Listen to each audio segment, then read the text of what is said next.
एक शांत और खूबसूरत गांव था, रामपुर। चारों तरफ हरे भरे खेत, कच्ची सड़कें और सादा जीवन जीने वाले लोग। इस गांव की सबसे खास बात थी यहाँ का खाना, और उसी खाने के लिए मशहूर था शिव ढाबा।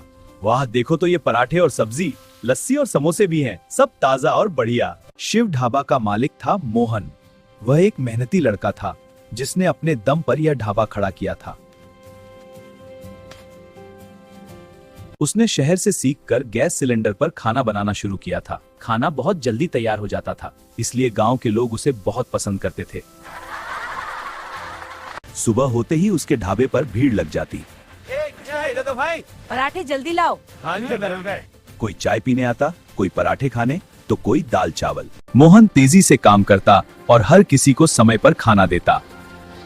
धीरे धीरे उसका ढाबा पूरे इलाके में मशहूर हो गया। लेकिन उसी गांव के एक कोने में एक छोटी सी झोपड़ी में रहती थी गौरी काकी। उम्र काफी हो चुकी थी, बाल सफेद हो गए थे, लेकिन हाथों में अब भी वही पुराना जादू था। वह लकड़ी के चूल्हे पर खाना बनाती थी। काकी का खाना बनने में समय लगता था, लेकिन जो भी एक बार खा लेता वह उस स्वाद को कभी नहीं भूल पाता। काकी का एक अलग ही नियम था। अगर कोई गरीब या भूखा इंसान उसके पास आता तो वह उसे बिना पैसे लिए खाना जी, धन्यवाद काकी जी, उसके लिए खाना और ले बेटा। धीरे धीरे गांव के लोग दो हिस्सों में बंटने लगे। कुछ लोग कहते, मोहन का ढाबा सबसे बढ़िया है, जल्दी खाना मिल जाता है। ऐसा ही कुछ। तो कुछ कहते, गौरी काकी का खाना खाओ, असली स्वाद वही है। समय बीतता गया और एक दिन गांव में बड़ा मेला लगा। दूर दूर से लोग आए, पूरे गांव में खुशी का माहौल था। उस दिन मोहन के ढाबे पर इतनी भीड़ थी, लोग संभालना मुश्किल हो गया। मोहन भी पूरी ताकत से काम कर रहा था। उसे यकीन था कि वह सब संभाल लेगा।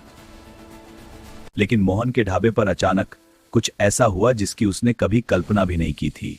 गैस सिलेंडर खत्म हो गया। बाप रे, गैस खत्म हो गया, अब क्या करूं? मोहन के हाथ रुक गए। उसके चेहरे का रंग उड़ गया। उसने जल्दी जल्दी दूसरा सिलेंडर देखने की कोशिश की, लेकिन उसके पास कोई दूसरा इंतजाम नहीं था। भाई, खाना कब मिलेगा? इतनी देर से बैठे हैं। हाँ, अब गुस्सा आ रहा है। खाना दो जल्दी। कुछ लोग उठकर चले गए, कुछ लोग नाराज होकर शिकायत करने लगे। मोहन को समझ नहीं आ रहा था कि वह क्या करे। उसकी सारी मेहनत एक पल में बिखरती नजर आ रही थी। देखो, चूल्हे की आग धीरे धीरे जल रही है। धीमी आंच पर दाल अच्छे से पक रही है और ताजी रोटियां भी बन रही हैं। गरम गरम रोटी, बढ़िया दाल। काकी, खाना मिलेगा? हाँ बेटा, थोड़ा इंतजार करना होगा। लोग बैठ गए। वहां कोई जल्दी नहीं थी, कोई हड़बड़ी नहीं थी। बस खाना परोसा गया तो हर किसी के चेहरे पर सपनापन था। वाह, ऐसा खाना तो सालों बाद खाया है। पूरा मेला खत्म होते होते काकी का छोटा सा चूल्हा पूरे गांव की चर्चा बन चुका था। दूसरी तरफ मोहन अपने ढाबे के कोने में बैठा था। उसके सामने खाली बर्तन थे और मन में पछतावा। उस रात वह सो नहीं पाया। उसे बार बार वही दृश्य याद आ रहा था। लोग उसका ढाबा छोड़कर जा रहे थे और काकी के पास खुशी खुशी खाना खा रहे थे। आओ, बहुत बढ़िया है। उसे समझ आ गया था कि उसने एक बड़ी गलती की है। उसने सिर्फ तेजी और सुविधा पर भरोसा किया, लेकिन असली चीज अनुभव और विकल्प को नजरअंदाज कर दिया। काकी, क्या आप मुझे चूल्हे पर खाना बनाना सिखाएंगी? सीखने वाला कभी छोटा नहीं होता बेटा। उस दिन से मोहन ने एक नई शुरुआत की। वह रोज काकी के पास जाता, लकड़ियां जलाना सीखता, धीमी आंच पर खाना पकाना सीखता और सबसे जरूरी, धैर्य रखना सीखता। कुछ दिनों बाद मोहन ने अपने ढाबे में एक बड़ा बदलाव किया। अब वहाँ सिर्फ गैस नहीं थी, बल्कि एक देसी चूल्हा भी था। जल्दी चाहिए या असली स्वाद? अब वह ग्राहकों से पूछता। धीरे धीरे उसका ढाबा पहले से भी ज्यादा मशहूर हो गया। लोग कहते हैं अब मोहन के यहाँ दोनों चीजें मिलती हैं, तेजी भी और स्वाद भी। हाँ बिल्कुल। क्योंकि मोहन जी की मेहनत रंग ला रही थी। मोहन अब पहले जैसा नहीं था।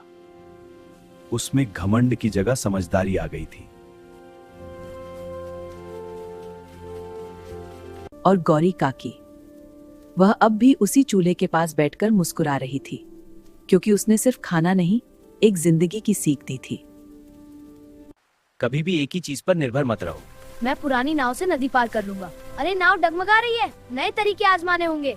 तो नए तरीकों का संतुलन ही असली सफल गया।